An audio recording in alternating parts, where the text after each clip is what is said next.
Let's just listen again to Theresa May as Home Secretary accusing police officers and the Police Federation of scaremongering, and listen particularly to the areas in which she claims this scaremongering has occurred. The Federation warned that spending reductions mean that we'll be forced to adopt a paramilitary style of policing in Britain. Today you said that neighbourhood police officers are an endangered species. I have to tell you that this kind of scaremongering does nobody any good. It doesn't serve you, it doesn't serve the officers you represent, and it doesn't serve the public.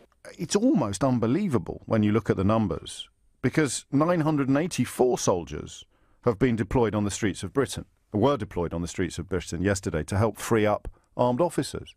So maybe she meant something different when she accused the Police Federation of scaremongering, when they said that we'd be forced to adopt a paramilitary style of policing.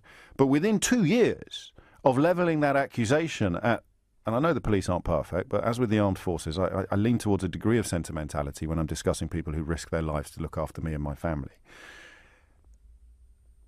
It's almost a straight swap. 984 soldiers deployed on the streets of Britain, 1,337 trained firearms officers axed since she became Home Secretary.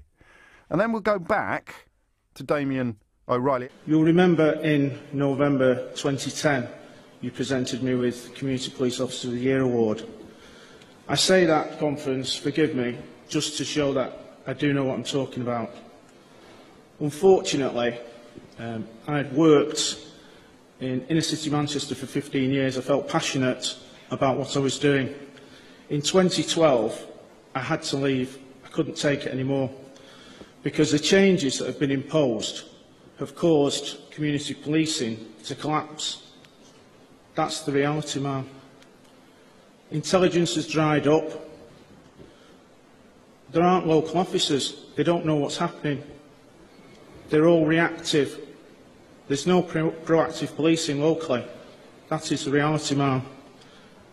And Mark Rowley just mentioned neighbourhood policing was critical to dealing with terrorism.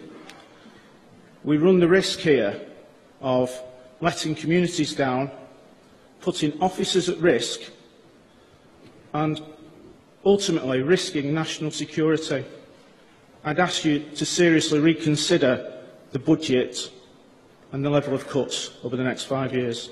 It's almost scary in its prescience, isn't it? We run the risk here of letting communities down, putting officers at risk, and ultimately risking national security. And then I refer you to the fact that 1,337 armed police roles have been axed since 2010, and just shy of that number of soldiers have been put on the streets to effectively do the job that they would have been doing if their jobs hadn't been axed as a result of government cuts, that we hardly ever read about because it doesn't fit in with the agenda of the media, most of the media's establishment, if you will.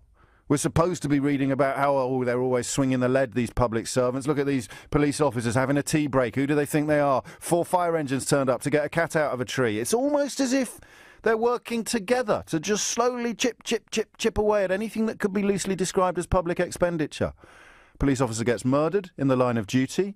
We all pause and pass around the collection plate. But people don't change their politics and suddenly start calling for the pay freeze to be lifted or the cuts to be stopped. That man stood up in front of the Home Secretary and seems to me to have come pretty close to describing what happened in Manchester on Monday night. An epic failure of intelligence and a threat to national security. He attributed it to cuts undertaken by the woman who was then the Home Secretary and is currently the Prime Minister.